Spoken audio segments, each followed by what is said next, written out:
All righty. Gonna look at a textbook solution to a problem that I never really liked when I first encountered this solution. It looked a little awkward to me. I don't certainly fine now, but we're gonna do it a different way. So solving quadratics, you're given the answer. And then if you do a number of these problems, you can just write your answer. You don't have to do any work. But where am I going with this? If you know how to solve a problem, if you know how to walk into the woods, you retrace your steps in case you get lost to get out of the woods. We're trying to get here. Well, there's nothing that says I can't move all of these terms to the other side and see what happens. And the first term that you would move is the 5. And we can see that that has something to do with the textbook solution. But it would be nice to continue this process and see where it takes us. And then we'll do it with the quadratic formula, just for fun, just for some algebra practice and maybe some insights. I know something came out of that process for me. First time I did it was yesterday. Been at this for 45 years. I hadn't thought about doing it for the quadratic formula. And it just something I did.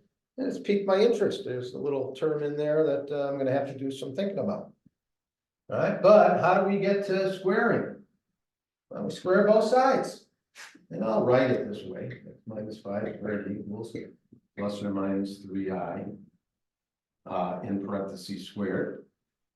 Okay. Now, where do these things come from? I hope you're somewhat having that pop into your head. I'm not going to write that right now. I'm just going to square it from here. So binomial square, and we've been working on that. X squared minus 10x plus 25 equals plus minus squared, positive 3i squared gets you 9i squared, which happens to be negative 9. Right? So we're going to bring negative 9 to the other side, and we got a quick solution here. X squared minus 10x plus 34 equals 0. And you should get in the habit of always first looking at the question and then looking at the solution right under the question. So I'll move that solution right under it. And our answers are x squared minus 10x plus 34. What did I just write? That was I'm sorry. So I wanted to write this. Right? So this equation produced those answers. And we are going to be doing completing the square. I haven't done the lecture on that for you yet, but if you wanted to change that calculation, you could have written it this way. That's the same thing as that. Take the time to do it. Plus 34 equals 0. And then hopefully you can see where these answers came from, because that's positive 9. On the other side, it's negative 9. Undoing squaring is plus minus. Taking the square root of negative 9, moving the 5 over, rewriting that as plus minus 3i. Okay? And we're just moving backwards, the inverse. So we'll do a couple of those at the end of the video. But what piqued my interest was what if we did it in a general sense? Then we would really be looking at the answers to these as one famous equation, yes? X equals minus b plus or minus the square root of b squared minus 4ac all over 2a. I said, well, let's play with that. And let's move everything on the right to the left until we get 0. Let's just see what happens. So division by 2a is the same as multiplication by 2a. So I got to write a little smaller here. So 2ax, I guess I got to do it here. 2ax is equal to minus b plus or minus the square root of b squared minus 4ac. Minus b goes the other side as positive b equals plus minus the square root of b squared minus 4ac. B squared minus 4ac, and then we're going to square both sides. So that's going to give us, I guess I got to show each step here. That's a great square root symbol. Okay. So I square this side. We've been working with binomial squaring. So that's 4a squared x squared. Got to double that product. 2ab becomes plus 4abx. Got to square the b. plus b squared equals b squared minus 4ac. Guess if we want a 0, we can cancel the b squared, so I'm going to use the eraser here.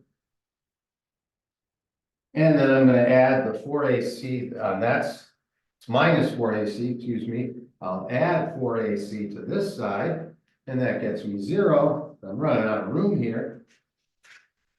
And, you're pausing the video here and there maybe, but I hope you can see that 4a is a common factor. So if I divide by 4a, maybe I should show that for you. Each term gets divided by 4a, each term gets divided by 4a, each term gets divided by 4a, each term gets divided by 4a. It's a principle of computation that I can perform here. It looks like I just get ax squared plus, didn't write 4a very well, bx plus c equals 0. So on some level, I've walked out of the woods using inverse operations to get back to where I started from. Now, that doesn't show you where this formula comes from. It just kind of intuitively helps us understand that it works. Okay, I'd have to do a completing the square process, which is really what you do when you put quadratics and graphing. All right, but what piqued my interest was this division by 4a. Because that's a little bit of ancient history here, coming back, stuff we used to do 40 years ago with, God, I don't know if I can draw it, the axes, and I'm not going to get into it because my memory isn't serving me very well. So I'm going to have to get into a kind of an exploratory mode there, because this is piquing my interest. And so I want to examine that a little bit better. But let's do another one like we did at the beginning. And then we'll do a rapid fire 5 on it at some point. But let's give you an answer to one of these quadratics and see if you can come up with the answer. So x equals minus 7 plus or minus 3i, whose answer should be x squared plus 14x, 49 plus 58, I believe, equals 0. As I said, there's patterns that come from this, but let's do this out and see if that's actually right. Because it is morning, I've been doing a lot of calculations, which means that the brain could be getting tired. So x plus 7 equals plus or minus 3i, squaring both sides, x squared plus 14x plus 49 equals 9i squared, which is negative 9. So we're going to bring it to the other side and we get x squared plus 14x. I hope I said positive 14. I don't even remember. Plus 58, I do remember that number. Equals 0. And we're done.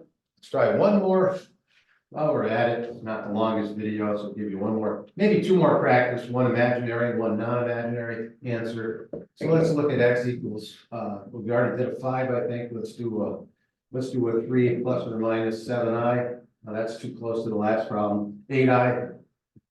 Okay, that looks good. And I think our answer should be x squared minus 6x, 9 and 64.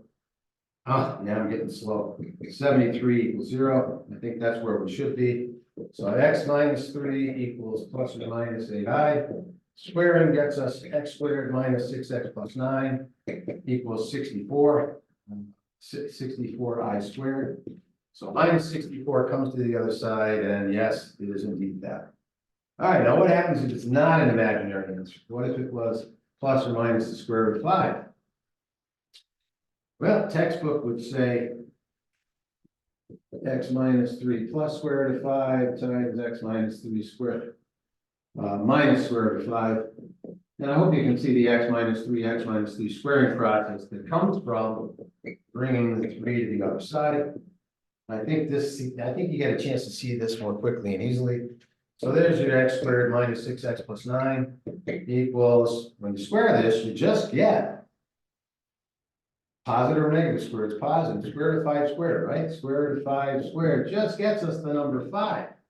So that actually is making this number smaller, not bigger. So x squared minus 6x plus 4 equals 0. And you want to be able to get these answers by completing the square. So let's do that real quick.